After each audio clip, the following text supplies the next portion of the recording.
Ipinagdiwang kamakailan ng pista ng kauna-unahang santo mula sa Korea, si Saint Andrew Kim Tae-gon. May isang dambana para sa kanya sa Bulacan kung saan minsan pala siyang nanirahan. Kuya Kim, ano na?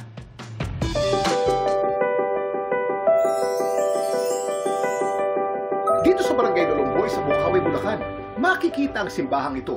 Namumukod-tangi ang disenyo. Maihahalin tulad ito sa mga tradisyonal na struktura na napapanood natin sa mga K-drama. Ito ang dambana bilang pagkilala sa kauna-unahang pari at martir ng Korea, si Saint Andrew Kim Tae-gon.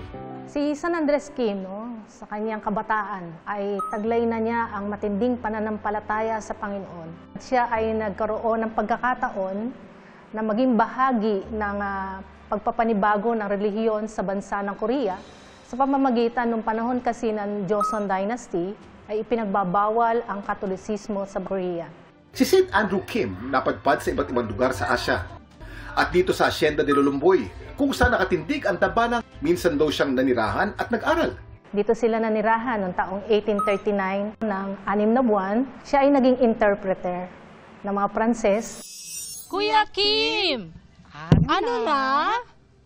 Dekada 50 nung tinatag ang parokya bilang Parish of Nuestro Señor Jesucristo.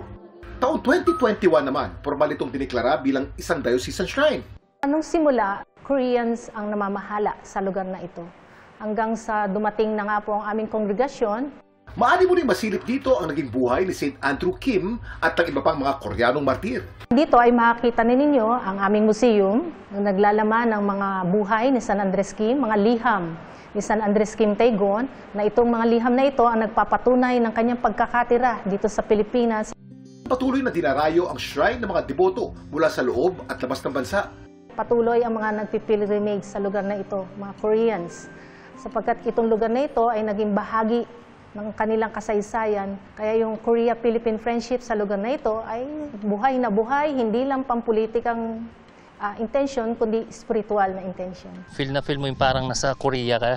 Nakaka-proud. Napili nila dito sa Pilipinas na mag-stay. Laging tandaan, importante ang may alam. Ito po si Kuya Kim at sagot ko kayo, 24 oras.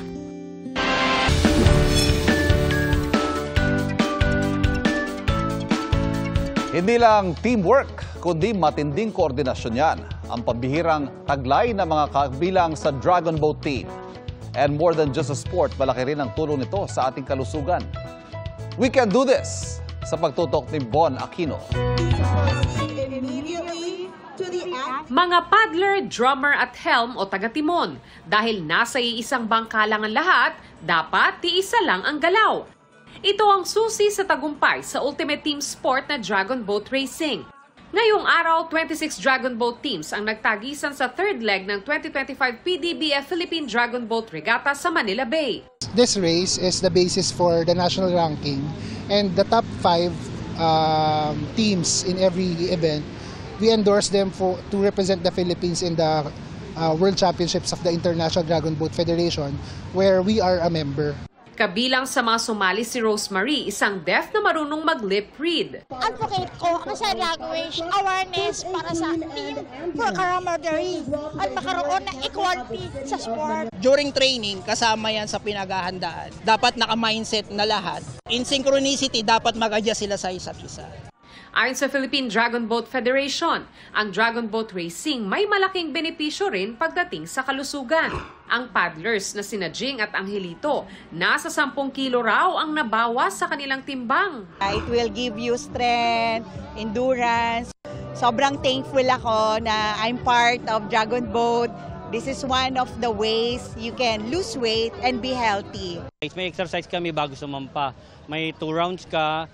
Tapos meron pang OBT yung outside the boat training na kailangan mayroong mga exercises na ginagawa.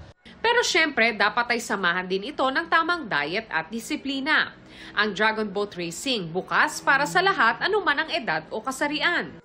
Mainam nga raw itong activity sa team building para ma-improve ang teamwork, synergy, cooperation at unity in motion.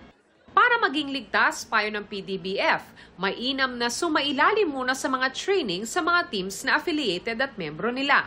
I would like to promote, of course, the sport of Dragon Boat Racing as an alternative to, sedentary lifestyle, so we can get everyone moving, promote friendship, camaraderie, and sportsmanship among the participants. Para sa GMA Integrated News, Von Aquino, nakatutok, 24 oras.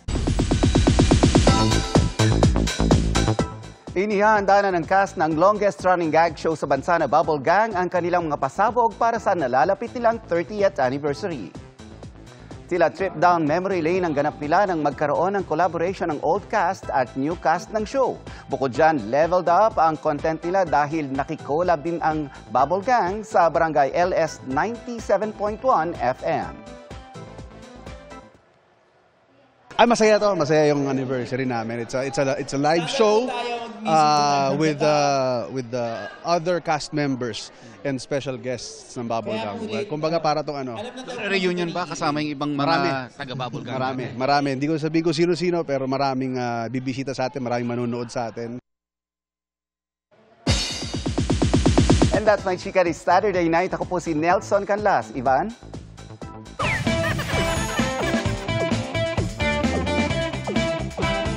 Thank you, Nelson. Umulan man o umaraw, tuloy ang karera ng 80 pagong sa Venezuela na dinisenyohan at pininturahan. Para makarating sa finish line, may umakit sa kanilang alagang pagong gamit ang pira-piraso ng lechugas. Ang ibang pagong na-distract sa karera at nagbukbang na lang ng gulay. Bahagi ang karera ng pagdiriba ng kapistahan ni St. Francis of Assisi, ang patron saint ng mga hayop.